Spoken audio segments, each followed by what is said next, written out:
You're not allowed here, Stephanie said, blocking the entrance with her body like she owned the air itself. Her silver gown brushed the marble floor she was so proud of. Deliveries go around back. And don't touch anything. Your boots are filthy. She looked at me the way rich people look at inconvenience, not with anger, but with disgust. Like I was a stain that had learned how to breathe. Leave, she added quietly, leaning in. Before you embarrass yourself. She thought she was humiliating a worker. She had no idea she was speaking to the woman who owned the ground under her feet. I didn't argue. I didn't raise my voice. I didn't explain. People like her don't hear explanations, they only hear status. And at that moment, she thought she had more. So I nodded, and walked away, not in shame, in calculation. My boots echoed once on the marble as I turned.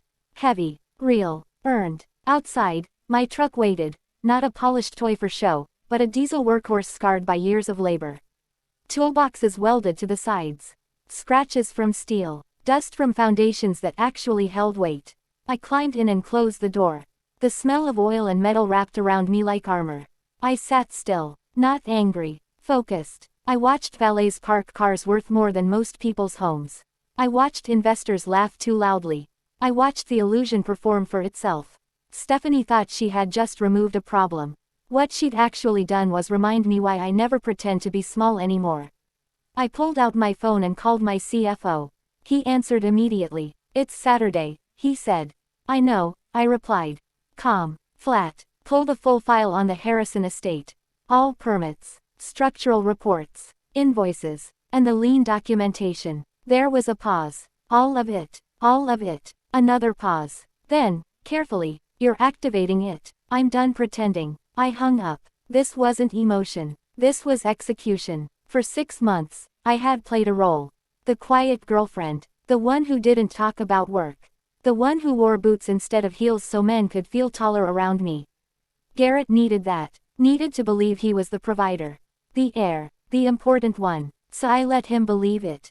I let him believe Ironclad Restoration was just a company I worked for, not the company I built from nothing. I let him believe I clocked in. That someone else signed the checks. In reality, I employed 45 people. I held government contracts. I carried insurance policies larger than his family's net worth. And I personally kept his collapsing ancestral mansion from being condemned. 6 weeks earlier, Garrett had shown up at my warehouse shaking. Said the bank was circling. Said the estate was weeks from foreclosure. Said his mother could never know. He didn't ask for money. He asked for help, labor, materials, silence. So I gave it. My crews worked nights, weekends. I paid overtime. I paid for steel beams, rewiring, mold remediation. I crawled through that house myself and saw the rot pretending to be legacy.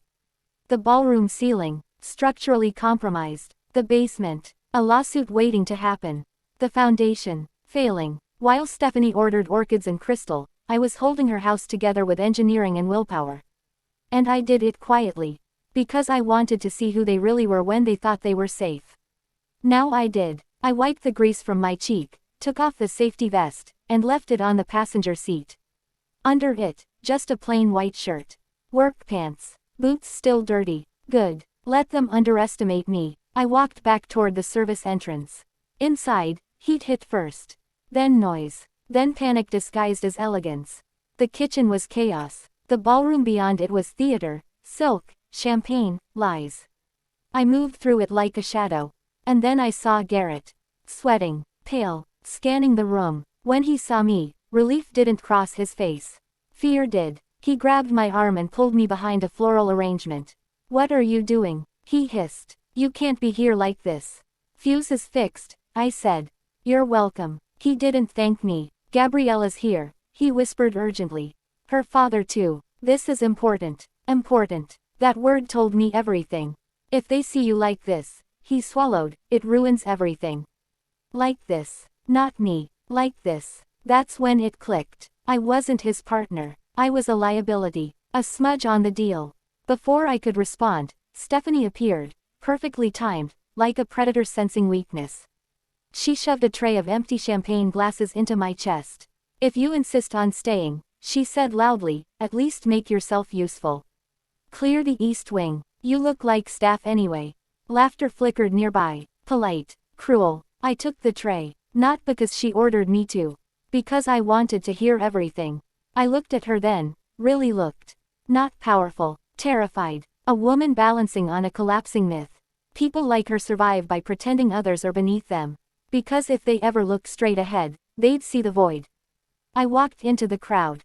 And became invisible. That's the thing about uniforms. Real or imagined. Once people decide you're the help, you stop existing. They speak freely. They brag. They confess. I listened. Stephanie bragged about renovations she didn't pay for. Garrett lied about settled accounts. Investors nodded. Then I heard it. The foundation is solid, Garrett said smoothly. All liabilities cleared. I almost smiled. I set the tray down, pulled out my phone, and sent 3 words to my lawyer. Execute the lien. Then I opened the document he'd sent earlier, the one I hadn't fully read. It wasn't just a lien. It was a 99-year ground lease, signed decades ago. My grandfather's name sat at the bottom. They never owned the land. They only leased it. And buried deep in Clause 4B was the trigger. Failure to maintain structural integrity results in immediate forfeiture. Which they had violated. Months ago. The repairs I funded. Proof of breach. The silence in the room shifted. Stephanie was speaking on stage now, praising heritage and stability. That's when my phone vibrated. Ownership reverted. Effective immediately. I stepped forward. The microphone squealed as I unplugged their presentation and connected my phone. The lease appeared behind us. Massive, undeniable. I'm not the help, I said into the mic. Silence snapped tight. My name is Savannah Ironwood. 6 weeks ago, this property defaulted on its ground lease. Which means you no longer own it. Gasps. Stephanie screamed my name. I didn't look at her. You are currently soliciting investment for property you do not control. That's fraud. Chairs scraped. People stood. Phones came out. Garrett looked like he'd been hollowed out. You used my labor, I continued calmly. My money. My silence. You called it help. You called me disposable. I looked straight at Stephanie. You mistook restraint for weakness. Security froze. No one touched me. Because ownership speaks louder than authority. You have 24 hours to vacate. I unplugged the cable. The microphone hit the floor. Not dramatic. Final.